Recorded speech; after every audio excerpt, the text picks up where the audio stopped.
കോതമംഗലം താലൂക്ക് ആശുപത്രിയിലേക്ക് അരി കഴുകുന്നതിനും പച്ചക്കറി അരിയുന്നതിനുമുള്ള മെഷീനുകൾ നൽകി വാരപ്പെട്ടി സ്വദേശിയും കുടുംബവും ഹങ്കർ ഫ്രീ ഹോസ്പിറ്റൽ പദ്ധതിയിലേക്കാണ് മെഷീനുകൾ സംഭാവനയായി നൽകിയത്.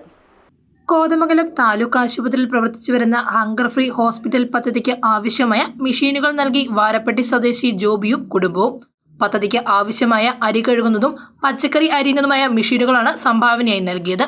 ഭാനുമതി രാജുവും വൈസ് ചെയർമാൻ പ്രിൻസ് വർക്കിയും മെഷീനുകളുടെ ഉദ്ഘാടനം നിർവഹിച്ചു.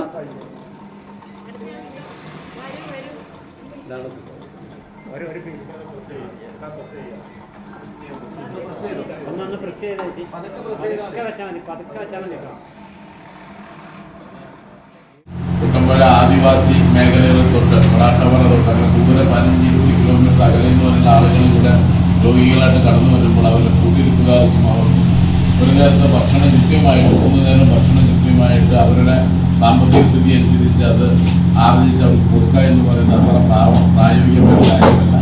അതിന് ഇത്തരത്തിലുള്ള ഞാൻ ഇങ്ങനൊരു ഈ ഇതിനെപ്പറ്റി കേട്ടുകേൾവി വീണ്ടുന്നത് അപ്പുറം ഇതിൻ്റെ പ്രവർത്തനങ്ങളെ സംബന്ധിച്ചിടത്തോളം എനിക്ക് വലിയ അറിവുണ്ടായിരുന്നില്ല. പക്ഷേ ഇതിന് കൃത്യമായിട്ട് ഇവിടെ ഒരു സൊസൈറ്റി ഉണ്ടെന്നും ഡോക്ടറുടെയും സൊസൈറ്റിയുടെ ഭാരവാഹികളുടെ കൃത്യസമയത്ത് എല്ലാവർക്കും ഭക്ഷണം വളരെ സൗജന്യമായിട്ട് നല്ല ഭക്ഷണം കൊടുക്കുന്നുണ്ടെന്ന് ഞങ്ങൾക്ക് അറിയാമായിരുന്നു. ഏതായാലും ഈ പ്രവർത്തനം വളരെ മാതൃകാപരമാണ്. എത്ര അഭിനന്ദിച്ചാലും ഇതിന്റെ പ്രവർത്തകർ എത്രമാത്രം അഭിനന്ദിച്ചാലും അത് മതിയാകുന്ന വാക്കുകളിൽ കൊടുക്കുന്ന ഒരു കാര്യമല്ല. ഇവിടെ 2 മെഷീൻസ് ആണ് ഇവിടെ കൊടുക്കുന്നത്. ആ മെഷീൻസ് എന്ന് പറയുമ്പോൾ നമുക്ക് അരി കഴുകാനുള്ളത്, പച്ചക്കറി എളുപ്പത്തിൽ പാകം ചെയ്യാനുള്ളതാണ്, അരി എടുക്കാനുള്ളത് ഒക്കെയാണ് 2 മെഷീൻസ്.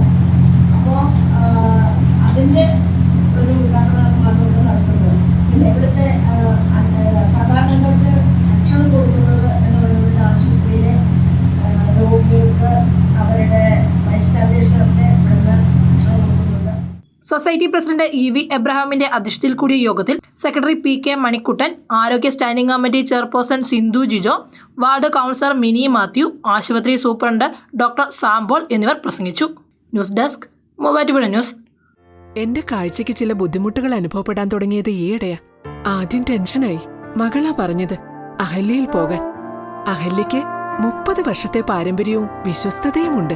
അഹല്യയിലെ വിദഗ്ധരായ ഡോക്ടർമാരുടെ ചികിത്സ കൊണ്ട് എനിക്ക് എന്റെ കാഴ്ചശക്തി പൂർണ്ണമായും തിരിച്ചു കിട്ടി. ഇപ്പൊ എനിക്ക് ഈസിയായി വായിക്കാം.